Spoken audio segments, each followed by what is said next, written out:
शिक्षा और कला, भाषा एवं संस्कृति मंत्री गोविंद सिंह ठाकुर ने कहा कि वर्तमान समय में शिक्षा विभाग में रूसा के अंतर्गत विभिन्न विकासात्मक योजनाओं के लिए लगभग 54 करोड़ रुपए के कार्य किए जा रहे हैं। वे बुधवार को शिक्षा विभाग के वरिष्ठ अधिकारियों और लोक निर्माण विभाग के प्रमुख अभियंता के साथ रूसा के अंतर्गत प्रदेश के विभिन्न महाविद्यालयों में किए जा रहे निर्माण कार्यों की प्रगति की समीक्षा बैठक की अध्यक्षता कर रहे थे। इस दौरान भविष्य के कार्यों की विस्तृत रूपरेखा भी तैयार की गई, जिसमें लगभग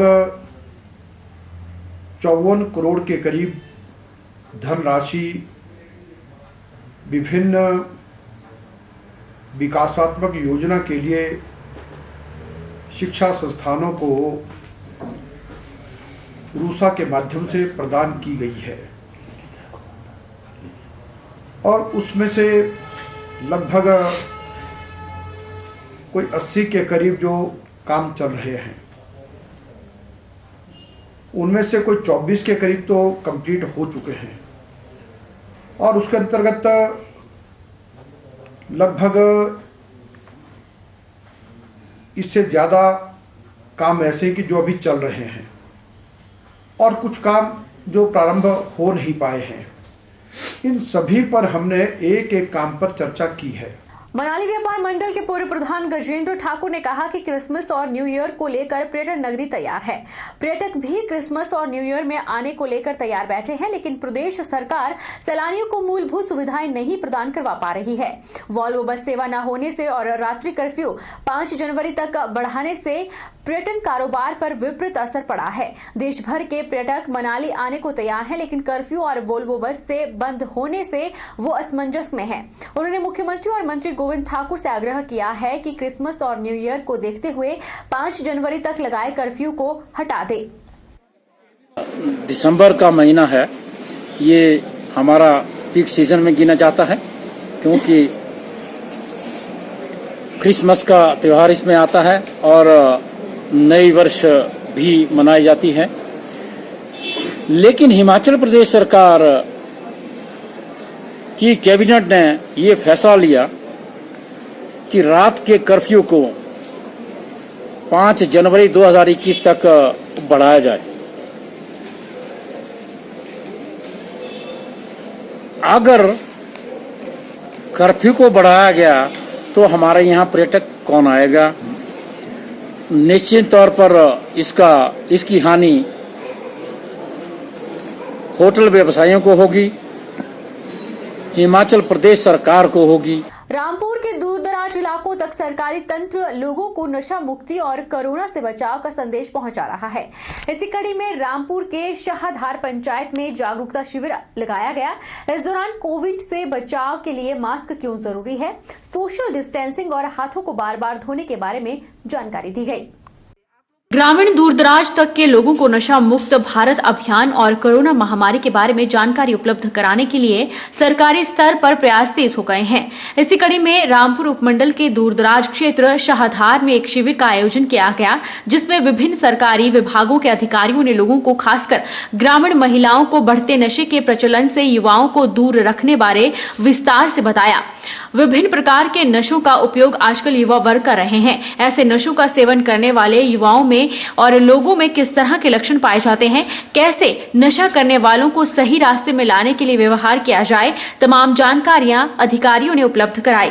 इसके अलावा वर्तमान समय में बढ़ते कोरोना के प्रभाव को रोकने और ग्रामीण दूरदराज लोगों को इस महामारी से बचाने के लिए किस तरह के एहतियात कदम ग्रामीण स्तर पर उठाए, विस्तार से बताया।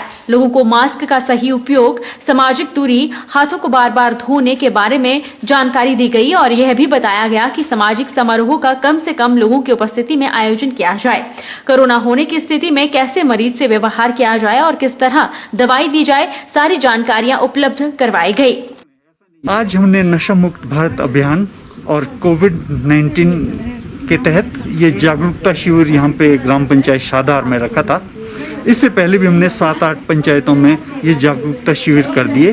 तो इसमें हम नशा मुक्त भारत अभियान के तहत हम सभी पंचायतों में जानकारी दे रहे हैं, जिसके तहत हमारा ये है, जो हमारा यूथ है वो नशे की गर्त में न जाए, इसको निकालने के लिए हम सभी वहाँ की जो पंचायतों में पब्लिक है उनको जागरूक कर रहे हैं। हिमाचल प्रदेश भाजपा किसान मोर्चा मोर्चा के प्रदेश अध्यक्ष डॉक्टर राकेश शर्मा ने ज्वालामुखी में कहा कि 3 कृषि सुधार विधेयक जो केंद्र सरकार ने लागू किए हैं उनसे किसानों की दशा और दिशा सुधरेगी और प्रदेश के 3 लाख किसान परिवार हस्ताक्षर करके प्रधानमंत्री का धन्यवाद करेंगे। अब कुछ राजनीतिक स्वार्थ और राष्ट्र विरोधी ताकतें वो वहां पर अपने निजी स्वार्थ हल करना चाहते हैं। भारतीय जनता पार्टी किसान मोर्चा पूरे देश के अंदर एक बड़ा अभियान लेके इस तरह की राष्ट्र विरोधी ताकतें और निजी स्वार्थों को जो किसानों के कंधों पर बंदूक रखकर अपने स्वार्थ हल करना चाहते हैं उन सबको बेनकाब करेंगे। और हम हिमाचल प्रदेश में एक जन जागरण अभियान का हमने कहा है कि 3 लाख किसान परिवारों में जाकर हम हस्ताक्षर करवाएंगे और वो अभियान चल रहा है पूरे हिमाचल प्रदेश में सभी 68 विधानसभा क्षेत्रों में। और माननीय प्रधानमंत्री जी का धन्यवाद करेंगे कि इतना अच्छा फैसला कि आज तक गरीब किसान को हित में कभी भी इस तरह के फैसले नहीं हुए आजादी के बाद। मनाली में छात्र अभिभावक मंच ने निजी स्कूलों द्वारा ली जा रही फीस को लेकर एक रोष रैली निकाली। अभिभावकों ने रोष रैली के माध्यम से प्रदेश सरकार से मांग की है कि उनकी समस्या जल्द से जल्द समाधान किया जाए। अभिभावकों ने रोष रैली निकालकर एसडीएम मनाली को ज्ञापन भी सौंपा। अभिभावकों का कहना है कि निजी स्कूलों के द्वारा उन्हें फीस के नाम पर परेशान किया जा रहा है और वह उनसे पूरी फीस वसूल रहे हैं जबकि स्कूल मार्च से बंद है। अभिभावकों ने मांग की है कि वह चाहते हैं कि स्कूल की फीस कम से कम 50% ली जाए। उनका कहना है कि वह सरकार से मांग करते हैं कि निजी स्कूलों द्वारा ली जा रही फीस पर प्रदेश सरकार उन्हें राहत प्रदान करे। अभिभावकों ने कहा कि उनकी समस्या का कोई हल नहीं हो पा रहा है। निजी स्कूलों के द्वारा उनसे बहुत ज्यादा फीस ली जा रही है। उन्होंने कहा अगर उनकी समस्या का जल्द से जल्द कोई हल नहीं निकला तो वह और उग्र आंदोलन करने के लिए विवश हो जाएंगे। आज फिर से एक बार मांग रखी है कि कोविड की वजह से जो हमारे सारे सब पेरेंट्स का कारोबार ठप हुआ है तो उसकी वजह से पेरेंट्स फीस देने में असमर्थ है। तो इसमें बीच का रास्ता सरकार निकाले, प्रशासन निकाले। हमारी सबसे यही गुहार है कि बीच का कोई भी रास्ता निकाले, स्कूल और प्रशासन बैठ के और सरकार इसमें हस्तक्षेप करे। प्रदर्शन आज पूरे हिमाचल में है, ना कि मनाली में खेले हैं। ये जो स्कूलों की जो जबरदस्ती मनमानी जो की जा रही है उसके विरोध में ये जो धरना प्रदर्शन है पूरे हिमाचल में आज किया जा रहा है। तो इसी संदर्भ में आज मनाली के भी जो अभिभावक है प्राइवेट स्कूलों के वो भी एकत्रित हुए हैं और पूरे हिमाचल में आज डीसी साहब और एसडीएम साहब सबको जो है ज्ञापन सौंपा गया है। तो इसी संदर्भ में मनाली के हम जो अभिभावक है हमने भी आज एसडीएम साहब से अपनी जो मांगे रखी है वो उनको जो ज्ञापन है वो दे दिया है।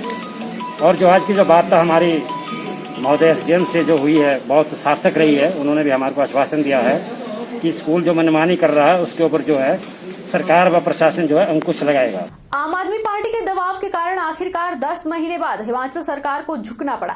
यह कहना है आम आदमी पार्टी के मीडिया प्रभारी एनके पंडित का। एनके पंडित ने कहा कि आम आदमी पार्टी के उस कथन पर आज एक सत्यता की मोहर लग गई है जिसमें यह कहा गया था कि हिमाचल में आम आदमी पार्टी विपक्ष की भूमिका निभा रही है। दोस्तों, आपको पता ही होगा कि हिमाचल प्रदेश के अंदर कांग्रेस तो कुंभकर्णी नींद में सोई हुई है। कांग्रेस अपनी बारी के इंतजार में चुपचाप बैठी हुई है। हमने महत्वपूर्ण विपक्ष की जिम्मेवारी निभाने का बीड़ा उठाया हुआ है और आम आदमी पार्टी विधानसभा के अंदर विपक्ष की भूमिका को अच्छे तरीके से सक्रिय रूप से निभा रही है। मैंने स्वयं सभी समाचार पत्रों में और मीडिया बंधुओं ने मेरे इस समाचार को बड़ी प्रमुखता से उठाया था कि बिजली के मुद्दे, जो बिजली के रेट हिमाचल सरकार द्वारा बढ़ाए गए थे उसको तुरंत वापस लिया जाए। तो इस बात पे हिमाचल सरकार को दोस्तों झुकना पड़ा। ऊर्जा मंत्री ने घोषणा कर दी कि हिमाचल प्रदेश में बढ़े हुए बिजली के दाम वापस होंगे। आजादी के 73 वर्षों बाद चुराहा विधानसभा क्षेत्र की ग्राम पंचायत कुठेड़ बुधोड़ा का गांव कुलथोट सड़क से जुड़ गया है, जिसका श्रेय लोग चुराहा विधानसभा क्षेत्र के विधायक डॉक्टर हंसराज को दे रहे हैं। ग्रामीणों का कहना है कि डॉक्टर हंसराज के अथक प्रयासों से ही गांव तक सड़क पहुंची है। मंगलवार को जैसे ही गांव में सड़क पहुंची, गांव के लोग खुशी से झूम उठे और लोग हंसराज जिंदाबाद के नारे लगाने लगे। हमारा नेता कैसा हो, हंसराज जैसा हो। जिला मंडी के उपमंडल जोगिंदर नगर के अंतर्गत तहसील लड़भड़ोल के दूर दराज क्षेत्र बगेहड़ को प्रदेश सरकार ने नई ग्राम पंचायत का तोहफा दिया है। अब इस क्षेत्र को अपनी पंचायत मिल जाने से जहां वर्षों से विकास की दृष्टि से पिछड़े इस क्षेत्र में विकास की गति तेज होगी, तो वहीं अब क्षेत्र वासियों को पंचायत से जुड़े विभिन्न कार्यों के लिए लंबा सफर भी तय नहीं करना पड़ेगा।